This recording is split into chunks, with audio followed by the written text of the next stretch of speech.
എവിടേക്കാണ് വണ്ടി ഓടിക്കുന്ന? മത്തങ്ങ കണക്ക് രണ്ട് കണ്ണല്ലേ ഇരിക്കുന്ന? ഗൾഫിൽ പോയ സമയത്ത് കുറെ ഞറക്കുട്ടികൾ ഇറങ്ങിയിട്ടുണ്ട്. കണ്ണുവിട്ടാ വഴിന്ന് മാറേ. മാറാൻ പറഞ്ഞപ്പോ ഇങ്ങോട്ട് വരുന്നടാ. നിനക്കൊക്കെയുള്ള പരിപ്പോടയും ഞാൻ തരുന്നുണ്ട്, ഇപ്പഴല്ല പിന്നെ. സ്ഥലം ചോദിക്കാൻ മറന്നുപോയി. അതെന്തിന്? അല്ല, പരിപ്പുടയും ചായ വാങ്ങി തരാന്ന് പറഞ്ഞു. ഒരുപാട് കഞ്ചാൻ വയ്യ, ഒരു ഉമ്മയെങ്കിലും അടി. കണ്ണെപ്പോഴും അടയൂല. ചേട്ടാ മനസ്സിലായ? നീയൊക്കെ ഏതാടാ? ഈ റോഡിൽ തടഞ്ഞു നിർത്തി നമുക്ക് പരിപ്പുടൊക്കെ വാങ്ങി തരാന്ന് പറഞ്ഞ് നിങ്ങൾ ഒറ്റ പോക്കങ്ങ് പോയി. നീയൊക്കെ നിക്കറൂട്ട് നടന്ന സമയത്തെ ഞാൻ നിക്കറൂട്ട് തന്നെ നടന്നത്. നിന്റെ ഇക്കാമാരോടൊക്കെ ചോദിച്ചാൽ അറിയാം. ഞാൻ ഒറ്റ മോനാണ്. മൈ പരിപ്പോടെ തന്നെ വന്നേക്കുന്നു. രാവിലെ അയാൾ ഇങ്ങനെ അല്ലായിരുന്നല്ല. എന്ത് പറ്റി വന്നല്ലേ? സംഭവം പെണ്ണുമ്പളായിട്ടുള്ള അടിവല്ല ആയി കാണും. അതാണ് ഇവിടെ വന്ന് വേറെ അവിഹിതം ഉണ്ടായിക്കൊണ്ടിരിക്കുന്നത്. കഷ്ടം.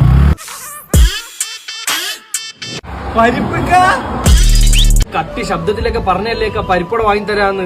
ഈ തൂക്കിയ പുള്ളരെ കാര്യം. എടാ നീയൊന്നും സിനിമയെ കാണൂലടാ. ഒരു പരിപ്പോടൊക്കെ ഉണ്ട് എന്തൊക്കെ ചെയ്യണോടാ? നീ സിനിമയും കാണണോന്ന് അവന്റെ